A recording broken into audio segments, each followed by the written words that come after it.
Hey, what's up, Republic Studs? How are you doing today? I am super stoked to bring you my mock. It is the Juggernaut 5 scene from The Mandalorian. I'm so excited, you have no idea. Thank you so much for doing this. Hashtag StudsBrickmas 2020. If it wasn't for you, I wouldn't have done this, and it looks amazing. So, without further ado, let's get into it.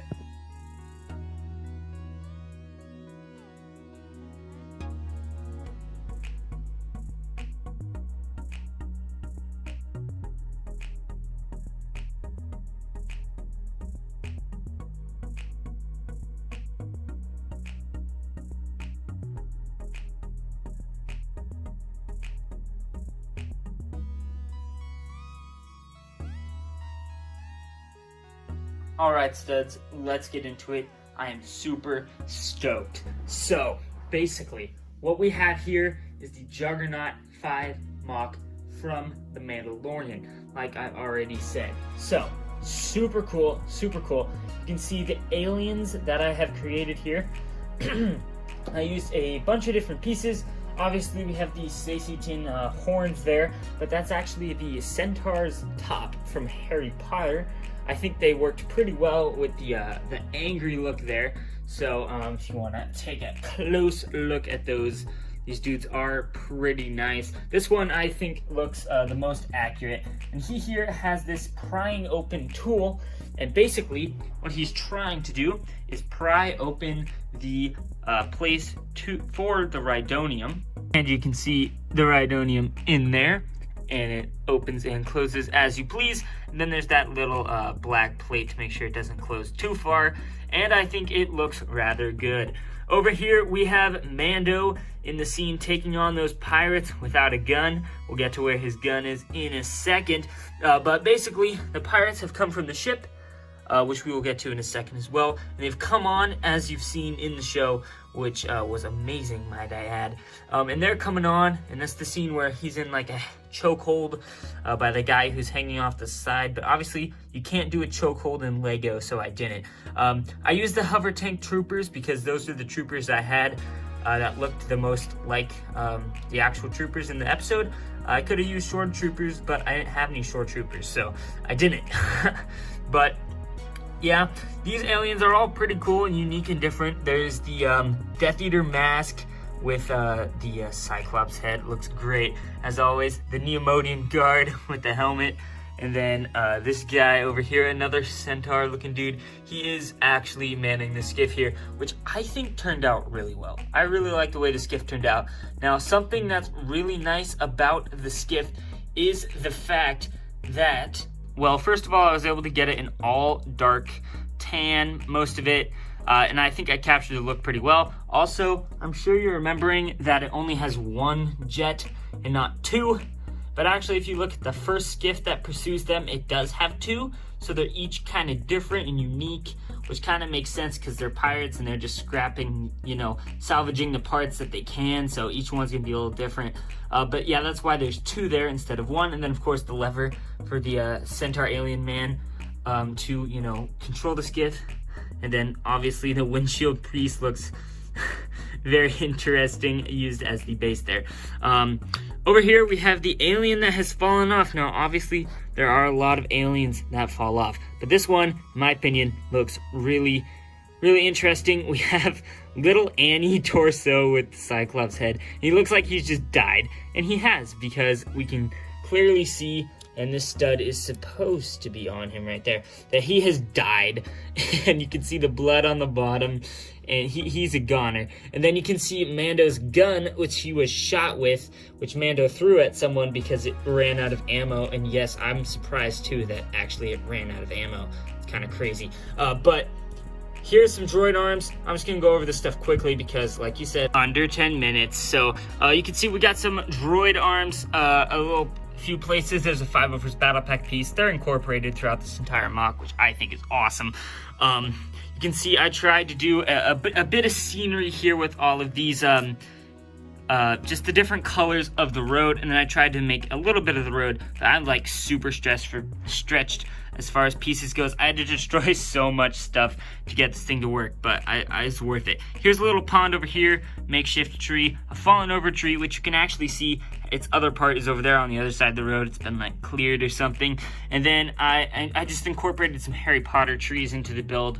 They're gonna be those 4-ish big ones that you see, but I did change them up just a little bit, so it is, I guess you could say, my own work as far as the trees go, but everything else is actually my own work there. So we'll get into the actual MOC in a second, but first I wanted to take a look over here. Obviously we've got some droid arms again. I like the tan look that they gave off, but now they just kind of look like droid arms, but that's okay. Maybe there was like a battle here or something a long time ago. You can see the stormtroopers coming out to rescue them. I couldn't really put any TIE fighters in this MOC, but you know they're there shooting these skiffs too. So here is the bridge that the Juggernaut here is gonna roll over to get to the refinery. I think it looks pretty good. And then I've thrown in a little Easter egg. It's not really an Easter egg, but it's my sig fig hiding in there. So it's kind of a little neat thing that I just kind of threw in there. And here you see we've got Mayfeld with his helmet off because according to him, it's so stuffy in the helmets and he doesn't understand why people would ever want to wear them. And by you people, I do mean Mandalorians. So that is that. Let's get into the MOC. So I've taken all of the dudes off just to make it a little easier to see. Mando here, I gave him the black helmet as like a little nod to Lego not wanting to give him a face. And then you see the face of Mayfeld there. So what's cool about this MOC is you can actually open up this trapdoor here, just like in the thing. It's completely accurate. You can drop Mando into that and ride him up and down the ladder. So that's pretty cool. You can also lift up this top hinge thing, but we don't need to do that because I actually built in a feature where this entire thing comes off, which is really awesome. I really like showcasing playability in my MOCs, so that is super awesome. And so you can see two very spacious seats, a lot of 501st Battle Pack pieces incorporated in here, a ton actually. You've got a little weapons rack over there on the right. Over on the left is another Easter egg from the film. That's going to be the terminal that they're going to, so you can actually put Mando without his helmet on in front of the terminal just to get the coordinates. You know, I thought that was kind of fun. Glad I put that in there. And hey studs, I don't know if this video is going to go over 10 minutes, so I'll just tell you right now, I'm not planning on winning. If I do win, that's awesome. But if I don't, that's completely okay. I understand. Thank you for doing this. But also, I hear you have some bomb squad troopers that you don't want. And if you want to like send me one because I don't have any and you don't want them, that'd be awesome. Okay, so here's the Rhydonium. We saw that earlier. You can open it up, place a thermal detonator in there, pretend it explodes. And then in the back here, we saw that it opens up and it has all sorts of stuff in there. Goodness.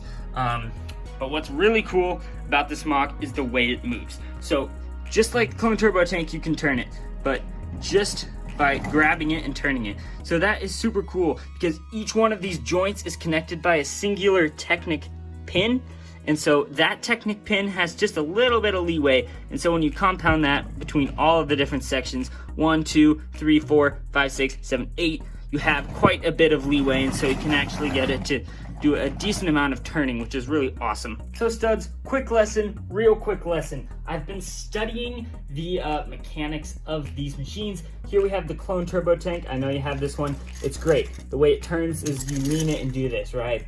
Beautiful. We all love the way it works.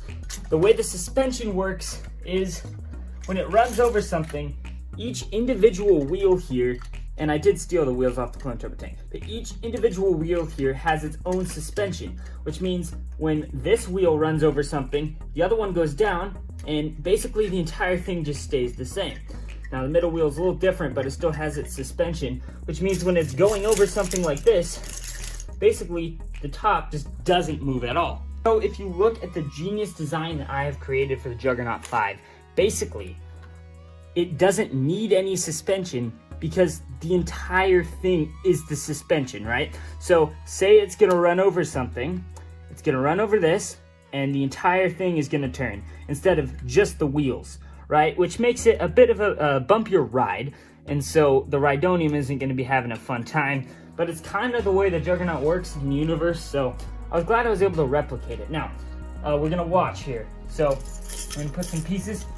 It's going to roll over the piece. Just the front moves. This entire front can move. You see this? This is beautiful. Each individual section can do this, which creates an amazing suspension for the entire thing, which I think is just brilliant. Well, thank you so much for doing this, studs. I really appreciate it. This has been so much fun. Like I said earlier, this would not have happened if it wasn't for your Studs Brickness 2020. It's been a great experience. Thank you. Please remember about those Bomb Squad troopers. If I win, that's crazy, but I'm just glad I could share this with you. I think it was one of a kind when I made it 2 days after, but yeah, I hope you did enjoy. I hope you do another mock contest like this. And this is Kenneth from the LEGO Republic signing off. See ya.